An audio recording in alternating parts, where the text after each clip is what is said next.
In 2011, Magic released its very first line of Commander products. Kaalia the Vast was one of those commanders. 2011's Heavenly Inferno featured Kaalia of the Vast and a slew of angels, demons, and dragons. So popular was this commander that it was reprinted in Commander Anthology and actually got a new iteration in Core 2020. And in this video today, we are going to explore a Kaalia of the Vast EDH Commander deck tech.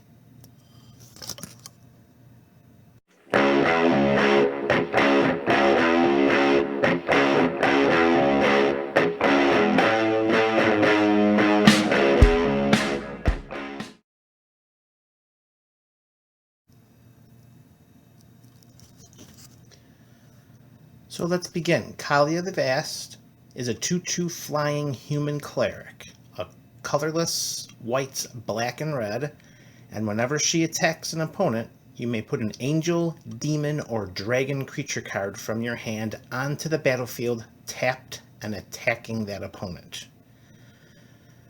An extremely powerful way in which to get some even more powerful creatures onto the battlefield, particularly because nearly all of these creatures have evasion through flying or some other type of mechanic. So let's explore what a deck tech would look like with Kaalia of the Vast. There's a lot of different ways one could make a deck with Kaalia. The beatdown version is not what we are going to focus on today. Today we are going to focus on a slew of abilities. Enter the battlefield abilities, some death triggers, and all kinds of ways in which to abuse them with Kaalia, and some other cards that will make her even more powerful. So like any good commander deck, like any good investment, we start with the real estate. So we start with the lands. Reliquary Tower, that's a commander staple, of course, that's in there. Mirren the Moaning Well. Tap for a colorless, tap 3, sack a creature, gain life equal to the sacrificed creature's toughness. This is a good, very good land to have, because a lot of our creatures are going to be very large. They're going to be biggins, folks. Ancient Tomb gives us some ramp. We don't mind 2 points of damage in a game of Commander. Myriad Landscape, again, helps with the ramp, gets us a couple of basics of the same type into play. The Command Beacon. Kaalia is popular for the wrong reasons. Once you flip over a Kaalia and you're sitting at your game table or with your metagame, you most likely become a target. And you can, with reasonable expectations, think that Kaalia is going to be destroyed a few times. So having a command beacon is a nice way to avoid some of those additional commander taxes, at least for a turn. Hall of the Bandit Lord, a great card, a great land. Pay 3 life, add a colorless mana to your mana pool. If you spend that on a creature spell that has haste, this is a great land to have early in the game. Get Kaalia out right away with some haste, have her attack, get one of our biggins out. Volrath's Stronghold. This is a wonderfully abusive card that you can use if you have some of your biggins in the graveyard. A quick 1 and a black puts them on top of your library, right back into your hand, out with Kaalia again, and over and over and over again. And the Slayer Stronghold's a nice another utility land. It helps to give Kaalia haste and get her attacking as soon as she enters into the battlefield. Okay. So those are a slew of our colorless options and utility options, and a few more of those include the Maze of Ith.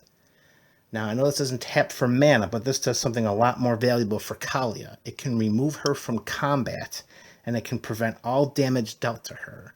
So you could technically swing into an opponent who has a large flying creature that's about to block, and once the blocker is declared, but before combat damage is assigned, you tap your Maze of Ith, you remove Kaalia from combat, and she receives no damage, and she's good for another day.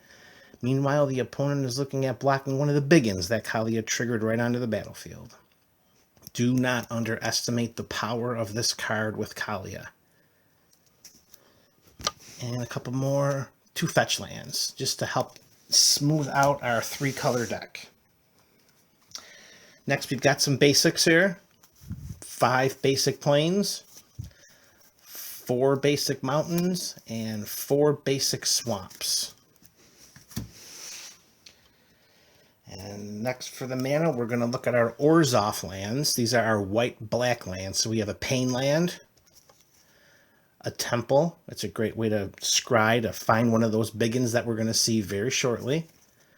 A Check land, and the Shock land. You're going to notice a trend when we get to the other color combinations as well. And here we have some Rakdos lands. Again, we have a Pain land, Rakdos Pain land. And then we've got the Rakdos Temple, the Check land, and the Shock land.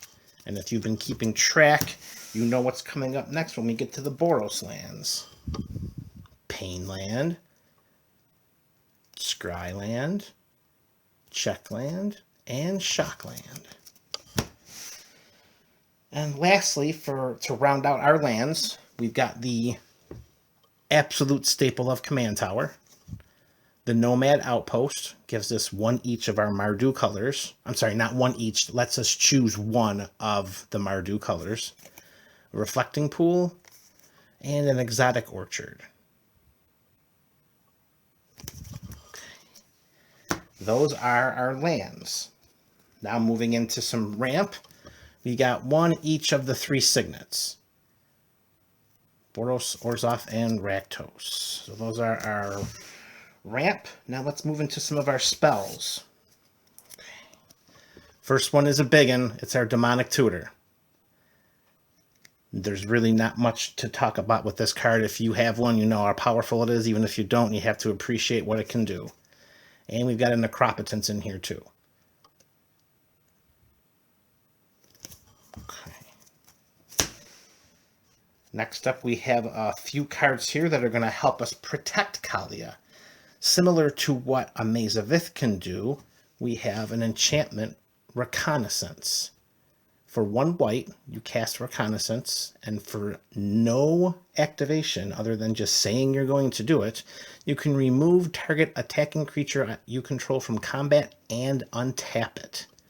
How this benefits with Kaalia over there is if you attack with Kaalia, and you swing into an opponent that can block and kill her, you can activate your Reconnaissance before the combat damage step, remove her from combat, untap her, and she receives no combat damage. This is another card that should not be underestimated. If you can have this in play with a Kaalia and a bunch of creatures in your hand, you are going to be in very good shape. This is a great card. Great card. Lightning Greaves, of course, Commander staple, and our Darksteel Plate, making her indestructible. Those are some cards that can help us protect Kaalia. Okay, so now let's move into some cards that can help get some of these biggins onto the battlefield that don't necessarily mean we have to goldfish with Kaalia. Quicksilver Amulet, any 4, and tapping that, and any creature card from your hands going right into play at instant speed. Great card. And then there's Sneak Attack. Now there is the downside of Sneak Attack of after your combat step and after your second main phase at the beginning of the end step. I'm sorry, not the beginning of the end step, at the end of turn, the creatures that you put into play that are activated with Sneak Attack, they are going to the graveyard. However, luckily we're in white and black, so we have lots of ways to recur them. We've already seen a great one in Volrath's Stronghold. Okay, and how about some of that other recursion that we were talking about? We've got Reanimate, all the way back from Tempest. Phyrexian Reclamation. That 2 life in a game of Commander goes a long way. Beacon of Unrest. Unburial Rites gets us 2. Living Death. And the Cauldron Dance. I think the Cauldron Dance is a very underrated Rakdos card. Taking a creature from your hand, putting it into play, taking a creature from your graveyard, putting it into play, and then the creature that was in the graveyard goes to your hand, and the creature that was in your hand goes to your graveyard. This is a fantastic card. I will admit, I at times tried to play with a Patriarch's Bidding in this deck instead of the Living Death, but it was too situational. There's a great equal number of angels, demons, and dragons in this deck, so I thought just having all of them come into play as opposed to one creature type would be more beneficial. And that's a pile of our recursion. All right, let us now talk about some removal. We're in great colors for removal. Mardu colors are great for removal. And we'll start with a Path to Exile. And of course, Swords to Plowshares. Rakdos Charm. How fulfilling, how satisfying is it to cast an end-step Rakdos Charm for anyone that's playing with a massive token deck or goblin token army? It's just a wonderful feeling. Vindicate. Anguished Unmaking, with the single greatest flavor text of all time. Return to Dust. Crackling Doom, a great way to dodge, shroud, hexproof, indestructible, with some limitations, of course. Damnation. Merciless Eviction. Blasphemous Act. And Armageddon. Now, I am anti-land destruction. I like to sit down and play Magic. I don't like to sit down and watch other people do it. So the inclusion of a card like Armageddon, it pains me a little bit. However, in the very early games, if you have a Kaalia in play and you've got a handful of some nice creatures to get out with an Armageddon, it could be a quick game ender if you eliminate all the lands on the battlefield and just keep swinging and putting in biggins and then just whittling your opponents down to nothing. Outside of that, if I draw this late game, I'm not casting it. Because like I said, I like to play Magic. I don't want to watch it, and I wouldn't want others to feel that way either. All right, so that's our spat of removal. All right, we're getting closer to our biggins. But before we get there, let's talk about those abilities. How about some triggered abilities, like some ETBs or some death triggers? Strionic Resonator. How about copying a Kaalia ability and putting 2 of those biggins into play? Blade of Selves.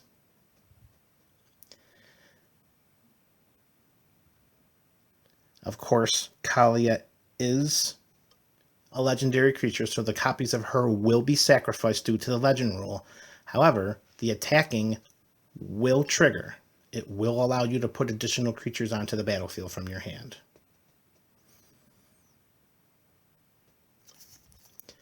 Mimic Vat. This is a great card not only for our creatures, but any creatures that are on the battlefield that your opponents might have. That might be nice to just exile and put some tokens into play. If not, then we have plenty of options available to use this with our own creatures. And a Minion Reflector as well. This helps us to get additional ETB effects for the creatures that we're playing with in this deck. And lastly, before we get into the creatures, just a couple of utility cards, because nearly every creature in this deck flies. Dragon Tempest is in there. Anytime a creature with flying enters the battlefield, it's getting haste. Now granted, not every single creature is a dragon, so the second ability will not always trigger, but having a big flying hasting creature or a nice hasty Kaalia is a very tempting card to have in the deck. And a Boros Charm, of course. Just the utility of this card, dealing some direct damage or double striking or giving your permanents indestructible. I can't get to the point where I have red and white in a deck and don't play with this card. So those are our last 2 utility cards. And now it is time. We're going to get to our creatures. All right, As I mentioned earlier in the video, Kaalia got a new iteration in Magic 2020, and yep, she's in this deck. The Zenith Seeker is here because of what she does. I mean, for a red, a white, and a black, you could conceivably, if the stars align correctly, you can end up with an angel, dragon, and a demon into your hand just for the 3 mana that she costs. Too good to pass up. And we've got Kiki Jiki. Now, I get it. Kiki's not an angel, not a demon, not a dragon. Kind of goes against the flavor of this deck, and yes, it does pain me a little bit to put him in here. However, with the creatures that we have and the ETBs, the enter the battlefield triggers that we're trying to abuse, Kiki Jiki is too good to not have in this deck. And the Solemn Simulacrum, mana fixing. And the Master of Cruelties. This is the one dragon, demon, or angel that does not fly. However, the synergy with the Master of Cruelties and Kaalia, if the stars align just right, you could one-shot an opponent just by putting the Master into play while attacking with Kaalia. Too good of a combination to pass up. Okay. Now, here are some of our creatures that we're going to play that we're really going to want to be attacking with, because these are the creatures that are going to help us to win the game outright and also help to control some of the battlefield, some of the board. And the first creature is a Balefire Dragon. If you're able to swing into this on an opponent, and you could most likely eliminate nearly an entire opponent's army, all their creatures, depending on what they are. 6 damage to each creature just with this hitting. Amazing. Hellkite Tyrant. How about swinging in with this unexpectedly with a Kaalia, with someone playing with an artifact-heavy deck? Guess what? You're gaining a lot more permanents. Lord of the Void coming into play. All this has to do is deal combat damage to a player, and you can put a creature card from any of the top 7 cards of that player's library once they're exiled onto the battlefield for you to control. Baneslayer Angel. I mean, this for 3 and 2 white, what a Sarah Angel used to be 20 years ago, to see what it is now, just awesome. And Aurelia. Aurelia speaks for herself. The haste, the vigilance, the extra attack step. And Gisela. Again, similar to the Boros Charm for me, I can't have a red and white commander deck without putting Gisela in there. Okay, and lastly, before we get into our Biggin ETB battlefield, or enter the battlefield creatures, we get a few more that are going to help our board and help our game immensely. Avacyn. No need to introduce or hype her. Everyone's familiar with what Avacyn can do. Razaketh. Now, the paying of 2 life isn't a problem. At times, the sacrificing another creature could be difficult because, I mean, we have such big creatures, we really don't want to see them going to the graveyard too often. However, we do have some creatures with some good death triggers and a lot of recursion, so sometimes Razaketh is not a problem at all. And a new addition for me is Vilis, the Broker of Blood. This is a great way to kind of control some of the little utility creatures on the battlefield, or to refill our hand once Kaalia runs out of demons, dragons, or angels. Okay, and that's it for those. So finally we come to our slew of creatures that are going to help us with our game plan of abusing these enter the battlefield triggers. So here we go. The first one up is a dragon, and it is the Bogardan Hellkite. This baby coming into play as a 5/5 flyer and dealing a cumulative amount of 5 damage anywhere we want to put it. Imagine recurring that over and over again. I played in a game recently where I was sneak attacking this in and then just getting it back with my Volrath Stronghold. Next up is Ryusei the Falling Star. This guy is fantastic for our deck because his death trigger is 5 damage to each creature without flying. And nearly every one of our creatures do fly. Thunder Dragon comes in and deals 3 damage again to each creature without flying. The Overseer of the Dam, when it comes into play, you can destroy a creature. And whenever a non-token creature an opponent controls dies, you got a 2/2 zombie coming into play. That's great fodder for Razaketh. The Angel of Serenity. This is a great way to get rid of some opponent's creatures, or this is a great way to get some of yours back.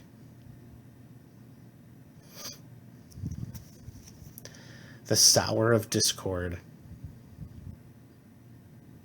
A great inclusion from Commander 2018. You put this baby out there, you pick a couple of an opponents, and all you have to do is if one of those opponents is weaker than the other and you're swinging everything at that opponent, chances are you're going to take them both down.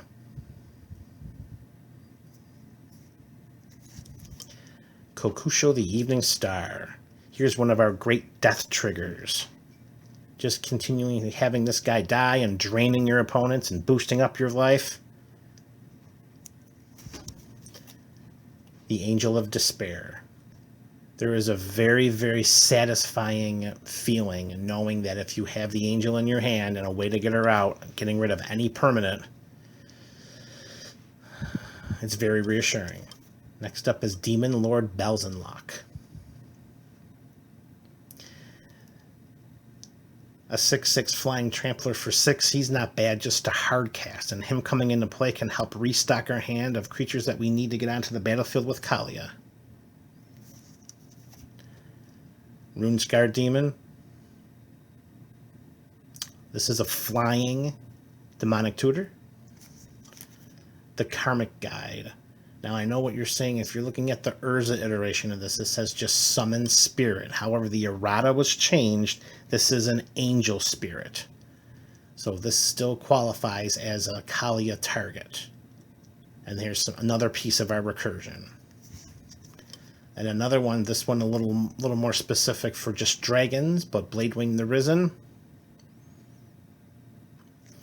And finally, Yosei. Locking out an opponent and they're on tap step and tapping down some of their problem permanents for a turn can be a very effective late game strategy to try to win it out. And that is my Kaalia deck tech. Do you run a Kaalia deck? Do you run a version similar to this? Or do you run the ground and pound, beat down, get them out, fly around, and bring them all down kind of deck? Let me know in the comment section. This was my first ever Commander deck. Kaalia of the Vast, Heavenly Inferno, Commander 2011. Thank you for viewing this video. Go forth and have a great day.